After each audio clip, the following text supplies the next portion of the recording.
पर उपस्थित हैं माननीय खंड शिक्षा अधिकारी होडल श्री यशपाल गर्ग जी।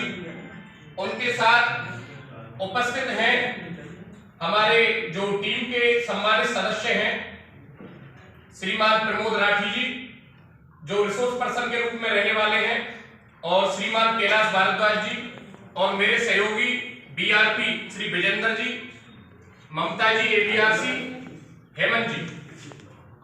हम तीनों दिन आप सभी के साथ यहाँ उपलब्ध रहेंगे। उन्हें मैं आप सभी का हार्दिक स्वागत करता हूँ। साथियों, समय समय पर डिपार्टमेंट के द्वारा विभिन्न प्रशिक्षण कार्यक्रम चलाए जाते हैं और निश्चित रूप से हमारे जहन में एक बात रहती है कि भाई ये प्रशिक्षण कार्यक्रम बार बार क्यों कराए जाते हैं, अब फिलहाल इनकी क्या आवश्यकता थी, एग्जाम आ रहे, इस तरह की बहुत सारी शंकाएं हमारे साथ रहती हैं।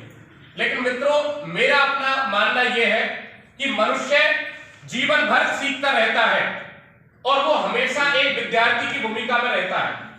और हम ये भी नहीं कह सकते कि आई एम कंप्लीट, मैं अपने आप में संपूर्ण हूं, मैं बहुत कुछ जानता हूं।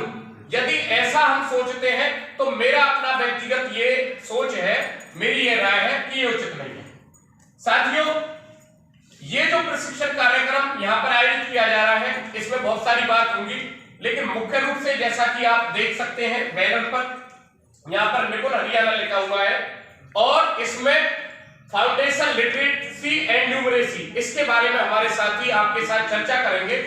और हमारे साथियों के साथ साथ आपकी जो अच्छे अनुभव हैं, बेस्ट प्रैक्टिसेस आप अपने विद्यालय में करा रहे हैं, हम उनके बारे में भी जानने का प्रयास करेंगे। अब बात यह आती है कि तीसरी दूसरी के बच्चों के लिए ही क्यों ऐसा आएगा। यहाँ पर भाई पहले जो लेटर आया उसमें भी ये दिया गया है, पहली से तीसरी तक की जो टीचर है उनको बुलाया जाए प्राथमिकता के आधार पर। साथियों, सरकार ये मानती है कि बच्चा चौथी क्लास में आ गया, पांचवी में आ गया, उसको अच्छे से पढ़ना नहीं आता है, उसको काउंटिंग नहीं आती है, और एक छठी कक्षा को पढ़ाने वाला टीचर ये कह देता है भाई पांचवी तक इसने कुछ पढ़ाया नहीं, मैं क्या करूं, बड़ी आसानी से वो कह देता है।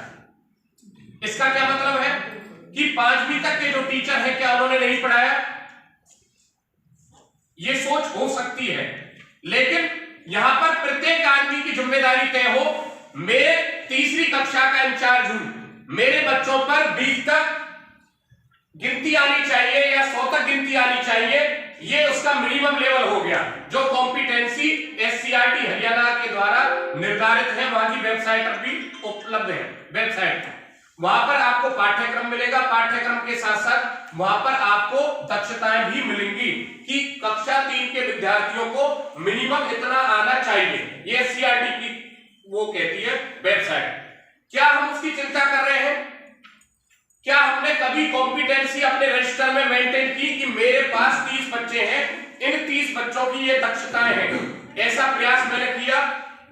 ये यहां पर चिंता करने का विषय है। तो मित्रों, ये तमाम बातें यहां पर होंगी और निश्चित रूप से जो क्लासरूम में आखिरी बेंच पर बैठा हुआ बच्चा है, जिसके लिए माननीय एपीजे अब्दुल कलाम साहब भी कहते हैं कि क्लासरूम की आखिरी बेंच पर बैठा हुआ बच्चा भी देश का भविष्य हो सकता है, हमें उस भविष्य को तलाश करने की आवश्यकता है। होता क्या है कि 30 बच्चों में से हम हर बार कोई 5-6 बच्चों का नाम भेज देते हैं, कोई भी गतिविधि है उसके लिए हमने नाम भेज दिया, कोई अधिकारी विजिट पर आया मेंटरिंग के लिए, मॉनिटरिंग के लिए, हमने कहा नेहा बेटी खड़े हो जाए, ये नहीं आता गुरुजी इसे बिठा दो, ये तो आता ही नहीं, बहुत दिन में आया है। हमारा टीचर हमारे अधिकारी के सामने कई बार ऐसा कहता है, मेरे हिसाब से ये उचित नहीं है। हमने कभी उसकी चिंता नहीं की कि क्या उस छोटे से बच्चे का भी कोई मान सम्मान है। सर, उस बच्चे का मान सम्मान है और निश्चित रूप से हम उसका सम्मान करेंगे, क्योंकि हमें अपने कक्षा कक्ष को रोचक बनाना है। ये डिपार्टमेंट पहले से ही कहता रहा है, हमें अपने शिक्षण अधिगम को आनंदपूर्ण बनाने के साथ साथ उसे गुणवत्ता भी देनी है।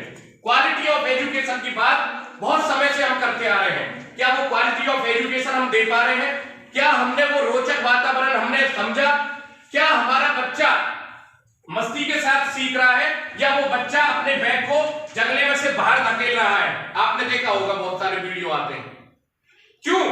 एक पढ़ने वाला विद्यार्थी जिसको उसके माँ बाप ने विद्यालय में भेजा है, फिर वो ऐसा क्यों कर रहा है? वो विद्यालय को जेल क्यों समझ रहा है? बहुत सारी चीजें यहाँ पे सोचने वाली हैं और निश्चित रूप से बहुत साथी बहुत अच्छे प्रयास भी कर रहे हैं, उनकी भी हम सराहना इस मंच से करेंगे और हम ये चाहेंगे कि वो भी अपने अनुभवों को साझा करें। समय की अपनी मर्यादा है, हमें बहुत सारी काम करने हैं। हमारे मध्य माननीय जीतपाल सर उपस्थित हुए, उनका भी मैं यहाँ पर स्वागत करता हूँ और मैं निवेदन करूंगा माननीय खंड शिक्षा अधिकारी महोदय से कि आप हमारे जो दूसरे बैच के साथी आए हैं, एक बैच पहले हो गया था जिसमें 80 लोगों ने भाग लिया, आप आए और सर हमारे शिक्षकों को आप अपनी शुभकामना प्रेषित करें। माननीय खंड शिक्षा अधिकारी।